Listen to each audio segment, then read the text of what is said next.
We're now on the top of Chav Daled Amud Beis, and we said that Rabbi Bar Shimi could also defend himself with the same logic, that there's going to be quarrels over here because the father represents his son, and he feels that since he offered his son to read the maftir, that he, the father, having done so out of the bottom of his heart, he deserves the kibbutz.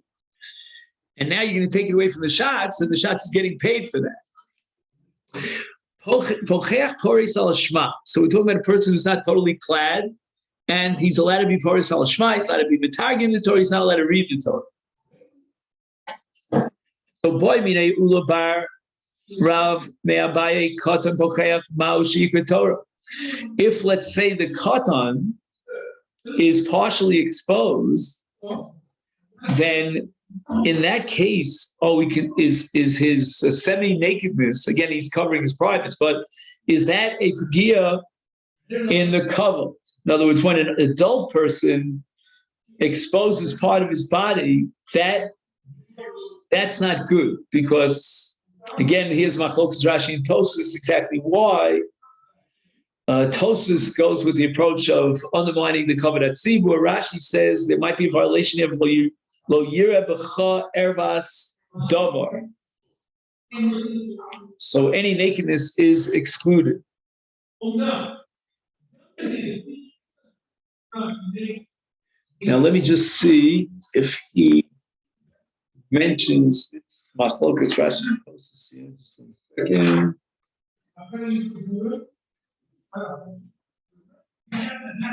He says the following. Hatam shegadol pochech eino kori b'Torah l'ficha hagadol muzar shelo lomar divrei Torah keneged erva shenemar v'lo yira b'cha ervas dava also likros kriyas shema keneged erva who had been amirat shard from shebikdush. Kevan sheraglov megulos. Again, this has to be taken under advisement. What exactly is pochech? But if you assume raglov megulos, then also lo likos b'Torah. Well, katan ain't a muzar b'isu Torah, and they are mutar hu likro b'Torah.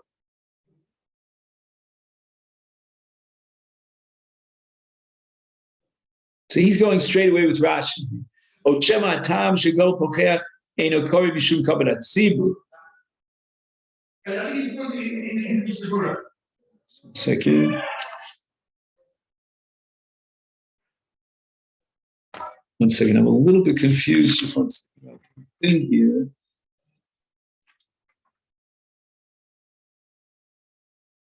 We said before that katan ain't kori b'Torah. Do you have any footnote on that, maybe?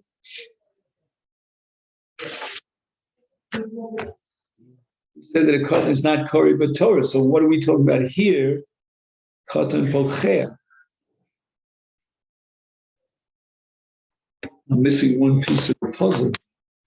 When I prepared this, I didn't realize this, but now it occurred to me as I'm teaching. Sometimes things pop into your brain. Katan pochech ma'ushik Torah.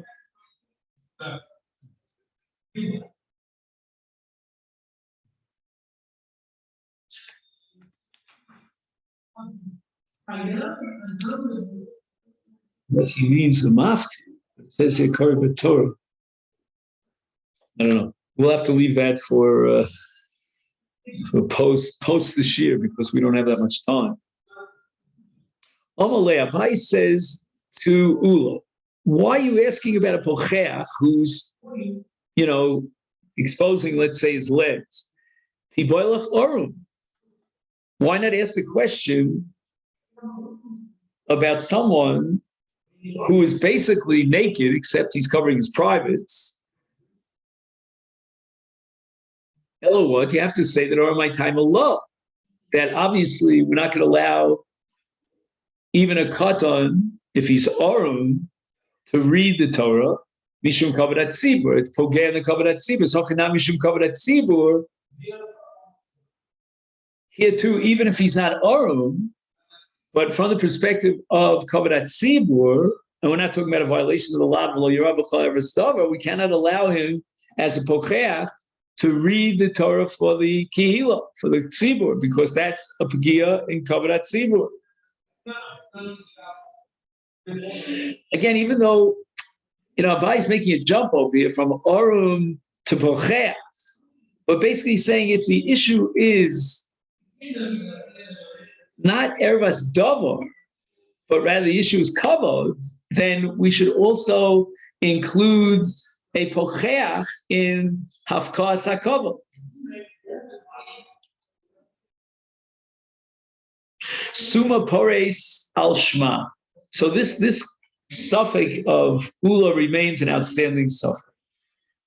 Now we have Rabbi Yehuda in our Mishnah who argues against the Chacham, and he says that with regard to someone who was born blind, he never saw the light of the Ma'oros, he cannot be Pores al Shma.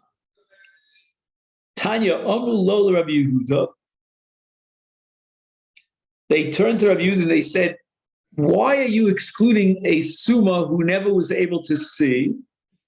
I'm going to prove to you that even a Summa who was born blind should be able to be Mavarech Bore Yotzer HaMa'oros. How do I prove it? So the Merkava sections in Yechezkel and Navi, and this is a vision of the Merkava up in Shamayim, the heavenly angels and so forth, the divinity up in Shamayim. And people darshan Maisa Merkava. Again, there are all sorts of restrictions to whom and when you're allowed to be Dorish Maisa Merkava, but for Lo Ro also Mimeya. No one ever saw Maisa Merkava in our time.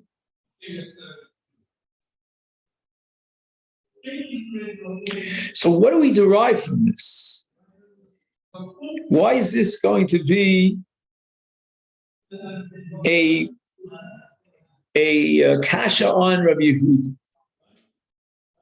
What we're seeing here is that even if you cannot see the Maisa Merkava in this case, you can teach it. You can understand it on a conceptual level. And if that be the case, then even someone who's born blind, he could be Mavarach Yotzam Ma'oros and therefore be Pores al Shma. He never saw the heavenly moon and sun, but nevertheless, he understands that there's something called light. He knows he lives in darkness. Rabbi Yehuda, how's Rabbi Yehuda going to counter against that argument? Chasam. When you talk about Maisa Merkava, the Avanto de Libe Talyumus. Avanto is an Aramaic conjugation of the word Havana. The Havana de Libe of his lave, it depends, meaning it's all conceptual. Merkava is not something physical, it belongs to the spiritual world. He can actually understand Maisa Merkava. He doesn't have to see Maisa Merkava. But Hacha, here when you make the blessing, Baruch Atah Hashem Yotzer HaMa'oros Mishum Hanahu, you've got to derive some benefit from the Ma'oros. Otherwise, why are you praising God for the Ma'oros? Well, Leslie Hana, but this man who was blind from birth, he gets no Hana from the Ma'oros. He never ever experienced the Ma'oros. So Rabbanon, how are the Rabbanon going to counter against this argument of Rabbi Yehuda? Islay Hana ki Rabbi Yotzi, even someone who's blind from birth gets Hana from the Ma'oros. Meaning if he can't see, but others can see. And that's critical for him. Tisani, we learned in the Brayso, Rabbi Yossi, Kol Yom Ha'isi Mitztara al Mikra Zeh. I always had trouble with the Tochacha of Vayisa Memashmesh Batzarayim Kasha Yimashmesh Al Iver Ba'afelo. You will grope in the middle of the day like a blind man gropes in the darkness. Now, what does it mean by failure? A dark man What's the difference whether you put him in the light of day or you put him in a dungeon room which is closed at all sides? There's not an inch of light coming in. You can't see anyway. So why are you telling me in the pasuk that God is chastising the Jewish people? He says, "What's afela for an iver? It's the difference between afela and or gadol for an iver?" So Rabbi Yossi says, for a long time I didn't understand this pasuk. The following thing happened. He's walking in the darkness of night. Imagine, I saw a blind man in the darkness. He's holding on to a torch. What do you gain by carrying a torch? You can't even see it. He responded,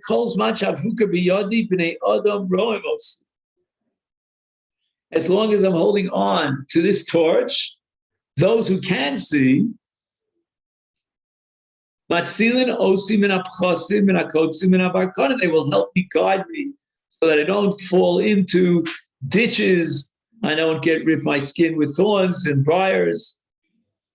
So Yossi is saying that the pasuk means that as a blind man gropes in utter darkness, when no one can see and thus help him. So in other words, the pasuk and the tocha is adding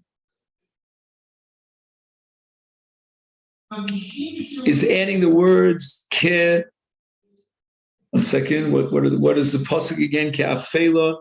Oh yeah, kasher yimashesh ha'iver b'afela, to indicate that no one could see. Like, there's a double rave on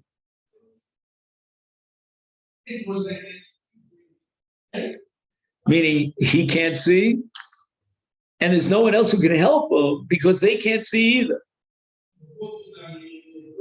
And they won't be able to save him in abchasim and akotzim and abarkanim. But if the Iver is able to hold on to a torch, then others can help. And the bottom line is the Chacham hold therefore that a blind person, even if he's blind from birth, can be Poritz al Shema, and he can recite the Bracha Yotzei Ma'oros, because he does get benefit from the light, even though he can't see it, but others can see it, and they'll save him from the thorns and the thistles. The Mishnah says, Kohen sheish biyadav mumon lo yisa kapo. Now, what does the word mum mean? A Kohen has some sort of blemish on his hand. Okay, and he should not be nosius kapo. Is this halach and avoda that he's a balmum? I doubt it. We're not talking about avoda. We're talking about birchas kohen. And this mission should apply even in our time when we don't have the Beis HaMikdash. So Rashi says here, the reason why the Mishnah disqualifies the Kohen from birchas kohen because of the blemish on his hands is because it's going to distract the people. The people in the audience are going to be looking at this man's hands. The mum biyad. Tosfos doesn't like it because Rashi is applying a Gemara Chagiga rule that if you look at the hands of a Kohen when he's blessing, and the Shekhinah is now Shora al Yadav, you can go blind from it. So that's why Tosfos can't tolerate Rashi, because Tosfos holds that what causes blindness when you look at the Kohen to be Mavaret, that's because of Hashras HaShekhinah. Hashras HaShekhinah only applies in the Beis HaMikdash. So therefore Tosfos says that why is this Kohen excluded from the Siyas Kapayim? It's because people get distracted from the bracha. See that it's very important to listen carefully to the bracha. Rabbi Yehuda Omer Af Misha Hayu Yadav Tzvuos Satis Lo Yisas Kap. So if he has a dye on his hand, it's a bluish dye.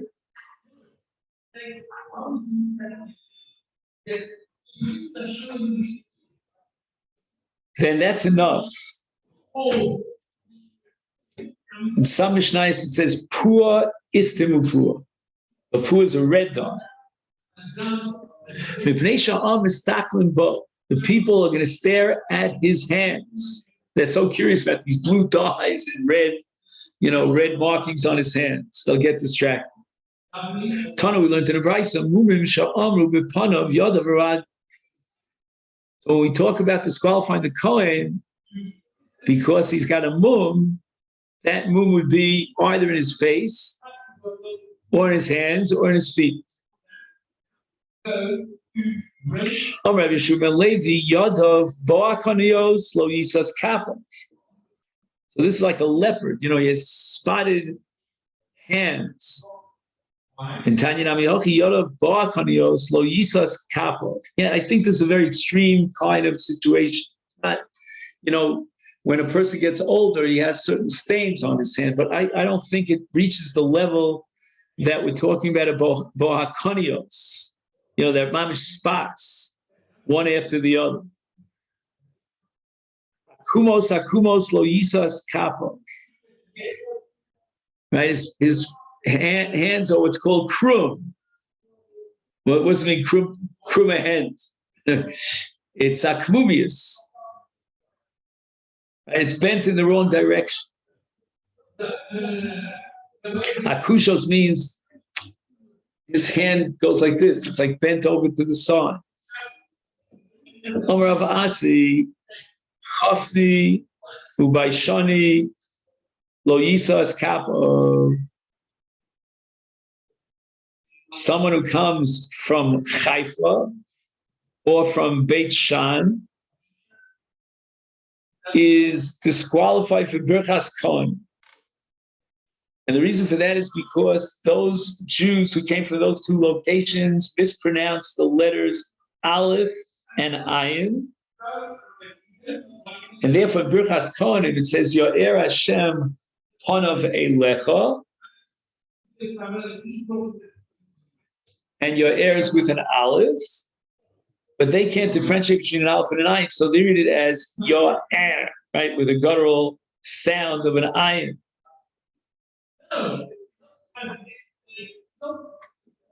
Now he has a note here. He says the word panav, countenance, may connote anger. So Birchas Kohen would sound like a curse. May God pour his anger toward you.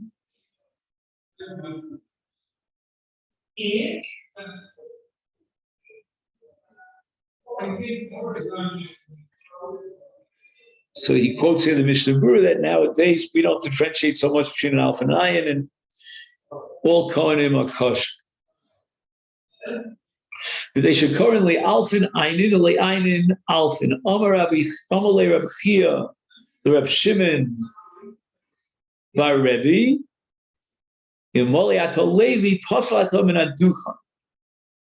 you been a Levi, you'd be possible for duchen.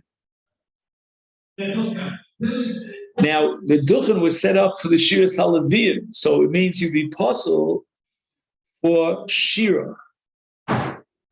Why? Mishum di avi kolach. You have a very thick voice.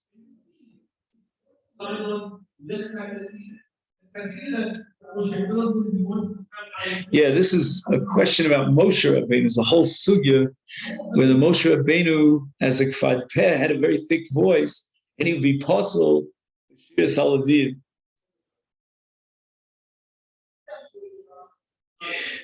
Mishum di avi kalech asa amalei le'avua. Reb Shimon told his father Rebbe that which he heard from Reb Chia. Amalei. So Rebbe responded to Reb Shmuel.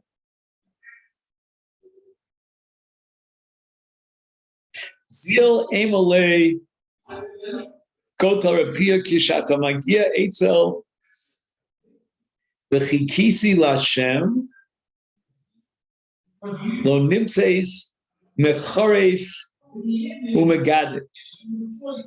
This is a pasuk in Yeshaya. And I will hope to God, will you not be a found reviler and blasphemer? I guess Reb Chia also had a problem with pronunciation, and he pronounced the ches as a hey. And when it says v'ikisi l'Hashem, he would read it as if it said v'chikisi l'Hashem.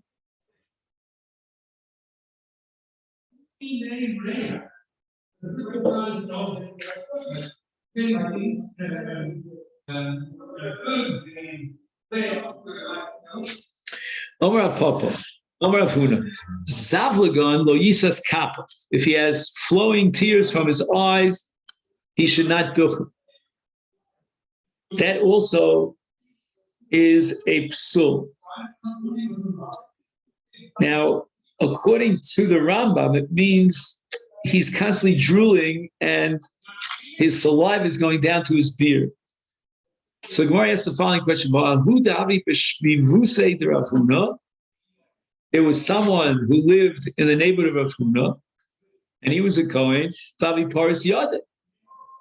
So he had excessively tearing eyes, and Rav Huna allowed him to duchen. So Gemara answers, "Hahu dosh be'irohav." He was very familiar. He lived in the city. He was local. They were all accustomed to his behavior patterns. They didn't stare at him. They weren't distracted. It was not esech hadas from the brachos. Tanya nami hochi zavlagon lo yisa es kappa. Someone who has excessive tears, tearing, should not duchen, but im hayadosh be'iro mut. Rabbi Yochanan suma biachas meinav lo yisa es kappa. So the Gemara asks, what do you mean? He's blind in one eye and he's puzzled. He says, "Vahu davi shimusa Rabbi Yochanan davi paras v'yade." There was a person who was blind in one eye in Rabbi Yochanan's neighborhood, and he was paras as hashma. I'm sorry, he was paras as yada. It's the kapaya. How could Rabbi Yochanan allow that? So the Gemara answers again, "Ahu dash be'irohav." If he's a familiar figure in this town, then it won't create hesech hadas because they're accustomed, the congregants are accustomed to, they won't stare at it.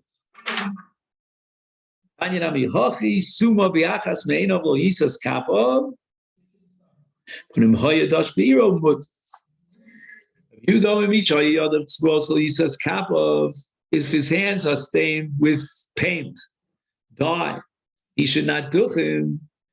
Tana, we learned in the Bryson, right? A lot of people have the same occupation and they have the same problem with these dyes.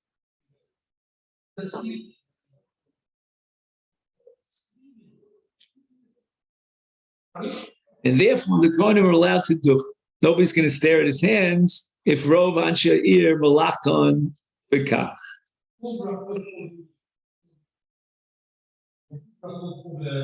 Like, for example, he says, let's say it's a city of dyers, D-Y-E-R-S. So it's common people to have stained hands with dye on it. Therefore, the Kohen is kosher lisas kach.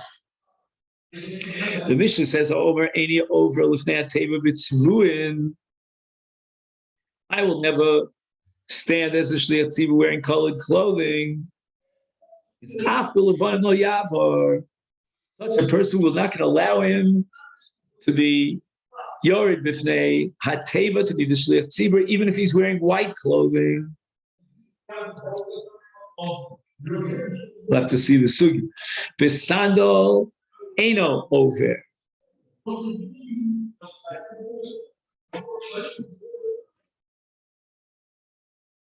He says, I will not go and serve as a shliach tzibur in sandals. Is therefore af yachef lo yav. We're not going to even let him be a shatz barefoot. Hosed tfilos ad gula. If he makes his tefillin shall rush round. Sakana v'ein ba mitzvah. This has to do with the tztukim. Nisan al mitzcho or al pas yodo, harezu derech haminus. If he puts the tefillin on his forehead, not above the hairline, or on his palm, the part of his hand, instead of up on the top of his arm, that's called derech minus.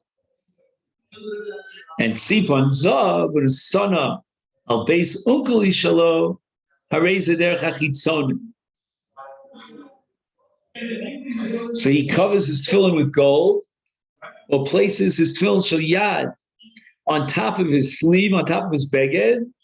That's called derech hachitzonim. Okay, there are a bunch of notes here on this Mishnah. Let's just see if we can summarize them.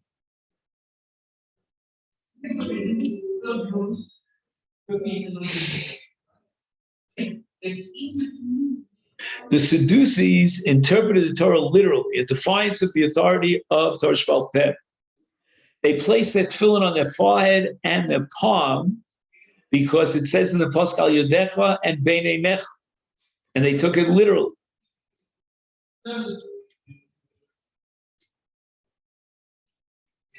And we, based on Torah Shval Peh, determined that the tefillin shel yad should be placed on the bicep, opposite the heart, and Beinei Necha for tefillin shel rosh means above the hairline, where the baby's skull is still tender. Now we have a case of someone who made boxes of gold instead of leather,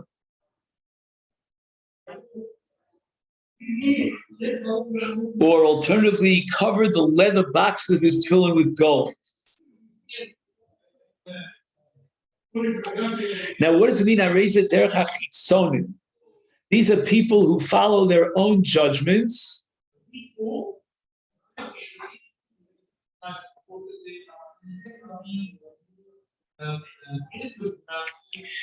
And they disregard the judgments of Chazal.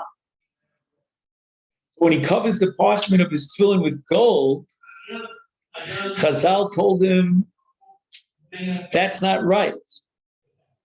Because it says, L'mantia Torah Hashem beficha, which means that anything that makes up tefillin has to be beficha, whether it's the bottom, whether it's the cloth inside, material that can be placed into your mouth, meaning from a kosher animal.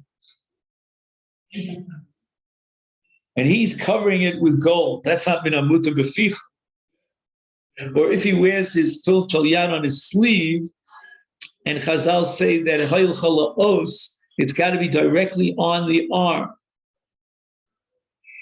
And in all these cases, where he's a suspect of heresy, my timer, why is it if somebody refuses to serve as a shliach tzibur when he's wearing white clothes, or when he's wearing sandals or not wearing sandals, why do we exclude him from being a shliach tzibur? We're really afraid that maybe he's an idolater, maybe he's a heretic, and therefore we have to disqualify him from serving as a shliach tzibur. Osa tfilas hagula, sakana ve'ein ba mitzvah, lema tnina lahad tan rabbanan. Shall we say that which we derive from our Mishnah, we can derive from a brisa?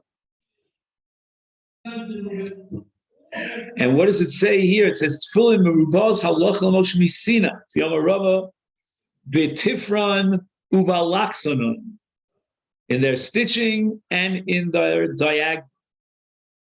So both the Mishnah and the Brisa teach that tefillin must be square. And Chazal teach us that the diagonal of a perfect square is 1 2/5 times the length of each of its side, of one of its sides. So one must be careful that the diagonal of his tefillin meets this requirement. Now the Mishnah disqualifies not only round tefillin, but it also says that poses a danger to the wearer. However, only tefillin rounded at the bottom as well as at the sides can penetrate the skull and therefore be considered dangerous. And dangerous means he might bump the tefillin when he enters into a low doorway, and the capsule might penetrate his head. So the Mishnah, it's possible to conclude that only tefillin in the shape of a sphere that resemble an egg or a nut are unfit for the mitzvah, rounded tefillin with flat bottoms would be acceptable. And therefore the Mishnah cannot be cited here to corroborate the ruling of the Brisa Rav Masechet Davidna Bei Amzuga. He made his tefillin round like a nut. And that could not be, no inference could be made for the Mishnah to support that ruling of the Brisa, that tefillin must be square.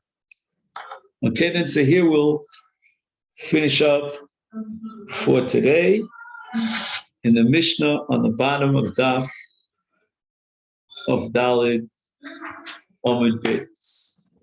Take this opportunity to wish you a great day.